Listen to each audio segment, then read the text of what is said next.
Dia tidak bisa mengadakan mujizat dari dirinya sendiri.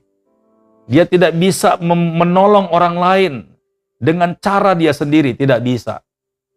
Nabi manapun di bawah kolong langit ini, nabi agama manapun, bahkan menolong dirinya sendiri tidak bisa. Tidak bisa, saudaraku. Sehebat apapun sejarah kenabian yang dipercayai oleh setiap agama, mari buktikan. Jangankan menolong orang lain, menolong dirinya sendirinya saja masih butuh yang namanya harapan dan pertolongan daripada Tuhan.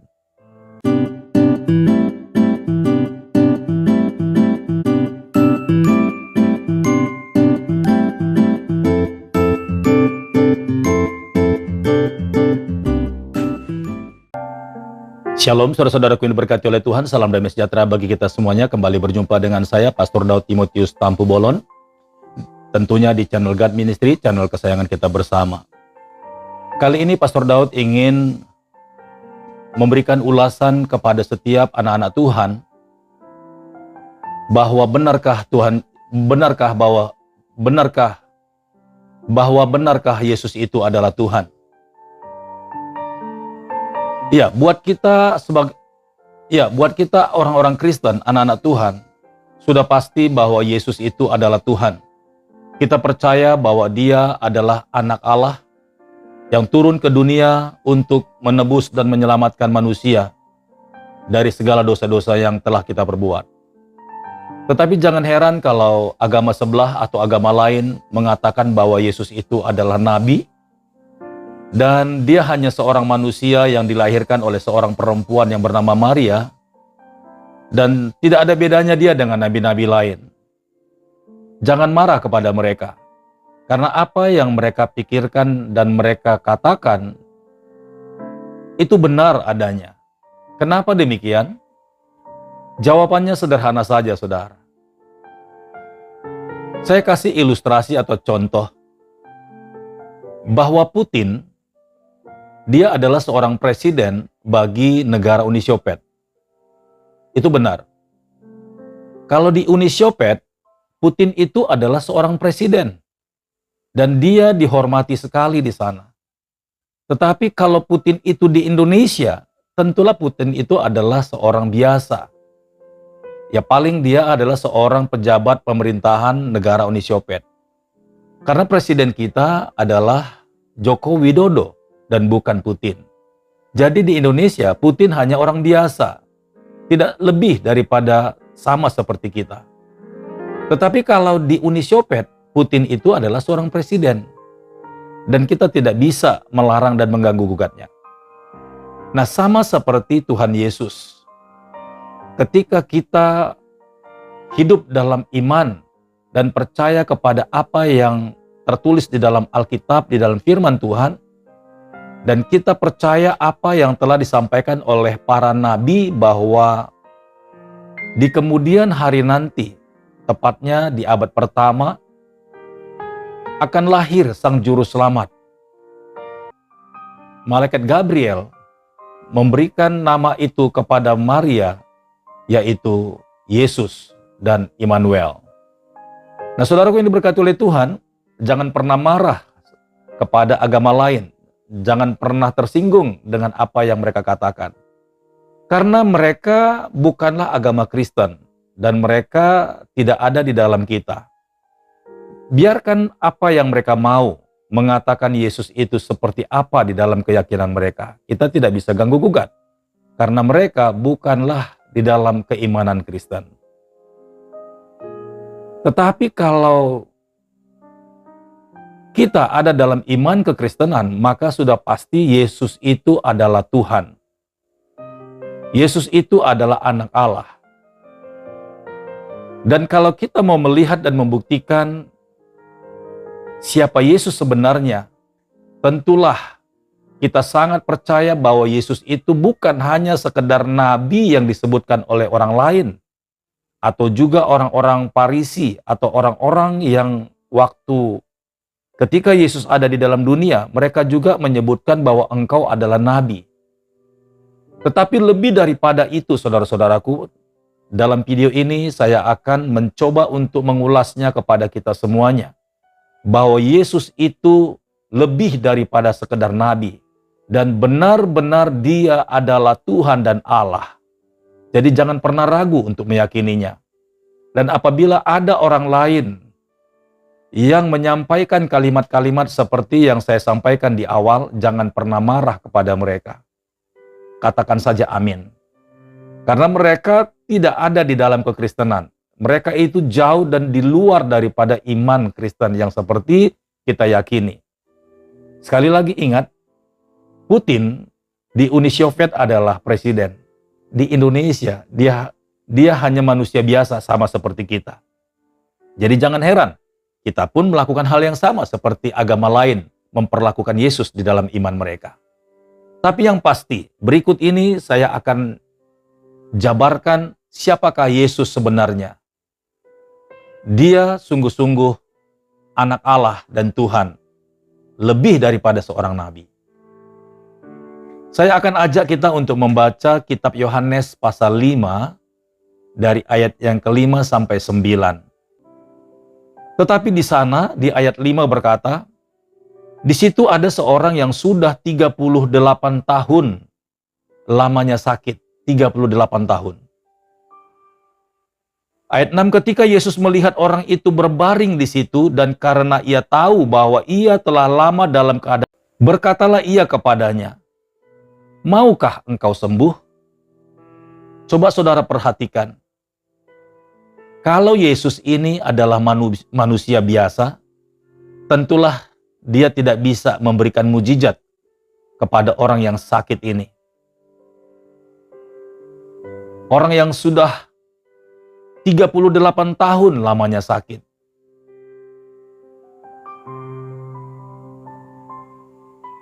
Tetapi ketika Yesus melihat orang itu, Yesus merasa kasihan dan dia berkata, maukah engkau sembuh? Sekali lagi saudaraku yang diberkati oleh Tuhan.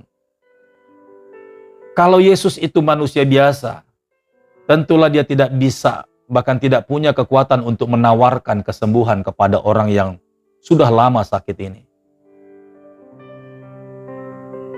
Dan kalau Yesus itu adalah seorang nabi biasa, tentulah nabi itu kalau dia ingin menolong orang bahkan mengadakan mujizat kepada orang lain, pastilah nabi ini berdoa dan berkata kepada Tuhan, kepada Allah, kepada Allah, kepada Yahweh, kepada Bapa di surga. Tentulah dia akan berdoa dan meminta kepada Tuhannya agar orang yang sakit ini boleh disembuhkan. Paling tidak dia berdoa begini, saudara.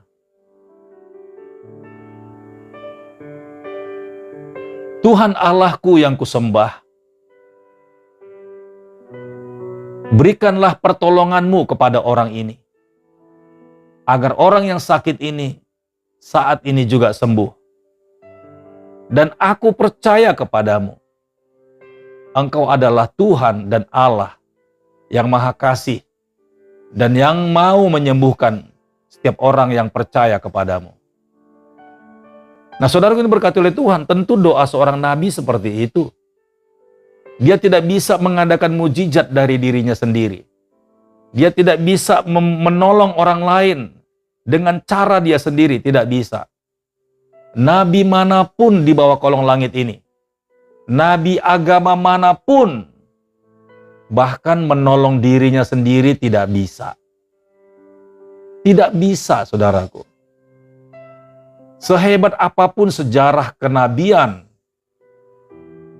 yang dipercayai oleh setiap agama, mari buktikan. Jangankan menolong orang lain, menolong dirinya sendirinya saja masih butuh yang namanya harapan dan pertolongan daripada Tuhan. Tapi coba kita lihat dari cerita ini, ayat yang ke-6, ketika Yesus melihat orang itu berbaring di situ dan karena ia tahu bahwa ia telah lama dalam keadaan itu, berkatalah ia kepadanya, maukah engkau sembuh? Kalau bukan Tuhan, tidak mungkin ada orang yang berkata seperti itu.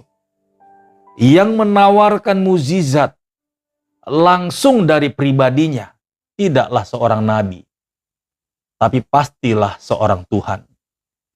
Nah, itu sebabnya Yesus membuktikan bahwa Dia Tuhan, bahwa Dialah Allah. Dialah yang menciptakan manusia dan alam semesta ini. Bagi Tuhan Yesus, menyembuhkan orang sakit tidak ada kesulitan sedikit pun, beda dengan seorang nabi. Dia harus mempertaruhkan imannya kepada Allah yang dia sembah. Dia harus berjuang menguduskan dirinya agar dia layak dan berkenan meminta pertolongan kepada Tuhan yang dia sembah. Tapi Yesus tidak. Dia tidak perlu bersungut-sungut, dia tidak perlu bekerja keras, dia tidak perlu harus melakukan satu hal dan meminta kepada Tuhan yang lain atau kepada Bapanya di luar dirinya agar orang itu bisa disembuhkan. Tidak. Tapi justru Yesus datang melihat orang yang sakit, yang sudah 38 tahun ini menderita. Setiap kali dia mau bergerak ke kolam itu agar dia bisa disembuhkan, dia sudah didahulukan oleh orang lain. Bertahun-tahun seperti itu. Dan Yesus memperhatikan orang sakit ini. Dan kini tiba gilirannya. Dia tidak perlu berjuang keras datang ke kolam itu agar dia sembuh dan menerima mukjizat. Tuhan tidak izinkan dia. Tetapi Yesus hanya berkata, maukah engkau sembuh? Saudaraku ini berkata oleh Tuhan, nabi mana yang pernah mencatat sejarah seperti ini berkata, maukah engkau sembuh? Dan dipastikan kesembuhan itu datang dan mengalir dari dirinya sendiri. Kalau bukan Tuhan. Ayat yang ke-7 berkata demikian. Jawab orang sakit itu kepadanya, Tuhan, tidak ada orang yang menurunkan aku ke dalam kolam itu apabila airnya mulai goncang dan sementara aku menuju ke kolam itu, orang lain sudah turun mendahului aku. Ayat 8, perhatikan saudara. Kata Yesus kepadanya, bangunlah, angkatlah tilammu dan berjalanlah. Saudaraku ini berkati oleh Tuhan. So simple, so easy, so short time. Begitu singkatnya. Tidak perlu lama-lama. Tuhan Yesus bilang, bangunlah, bangkitlah, dan berjalanlah. Saudaraku ini berkati oleh Tuhan. Mujizat itu sudah terjadi ketika orang yang sakit 38 tahun itu berkata, aku mau. Pada saat itu juga tanpa dia sadari, mujizat itu Tuhan Yesus sudah berikan kepadanya. Dan ketika Yesus menantang dia untuk bangunlah, berdirilah, dan berjalanlah, tanpa dia sadari, sebenarnya dia sudah sembuh. Amazing. Amazing banget, saudara. Dari hal ini saja kita telah yakin betul bahwa Yesus yang kita sembah itu, terserah orang lain, agama lain mengatakan dia nabi, terserah.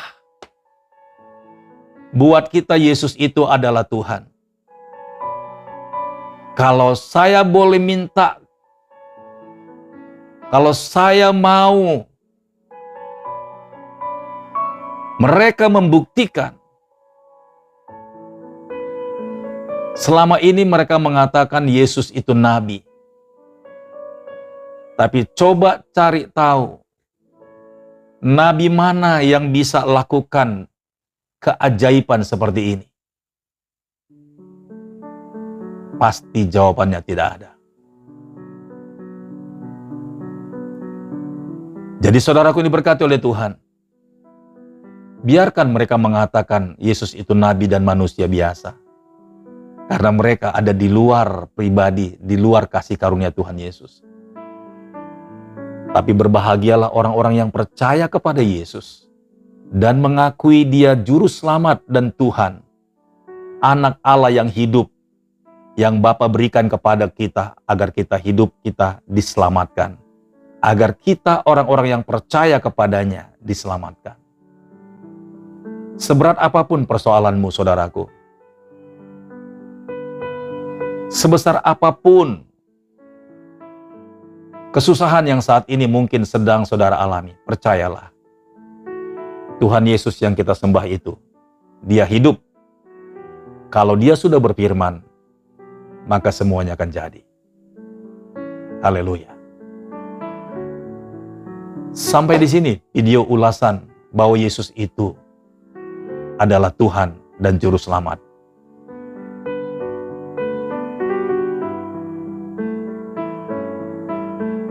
Kiranya video ini boleh menjadi berkat bagi kita semuanya.